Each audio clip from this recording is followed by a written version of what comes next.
அதை வந்து ஜனநாயக முறைப்படி நம்ம செய்கிறதுக்கு தான் 2026 தேர்தலை நம்ம சந்திக்க போகிறோம். அது ரொம்ப முக்கியமான விஷயம். பூத் லெவல் ஏஜென்ட்ஸ், BLA அப்படின்னு சொல்லுவாங்க. அது ரொம்ப ரொம்ப முக்கியம். ஏன்னா நீங்கள் பார்த்தீங்கன்னா தமிழ்நாட்டில் அந்த பெரிய பெரிய கட்சிகளுக்கு தான் அந்த BLAலாம் ரொம்ப ஸ்ட்ராங்காக இருக்கும்னு சொல்லுவாங்க. ஒரு அப்ராக்சிமேட்டாக ஒரு 69,000 பூத்ஸ் இருக்குது. அது எல்லாத்துக்குமே பூத் ஏஜென்ட்ஸாக நம்மளுடைய கட்சி தோழர்களை தான் நியமிக்க போகிறோம்.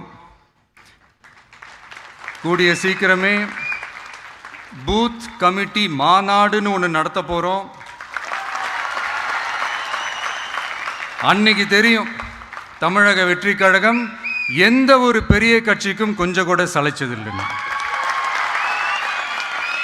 அன்னைக்கு தெரியும் தமிழக வெற்றி கழகம் தமிழ்நாட்டில் முதல் சக்தியா, முதன்மை சக்தியா, பவர்ஃபுல்லாக இருக்குதுன்னு அன்னைக்கு ப்ரூவ் ஆகும்.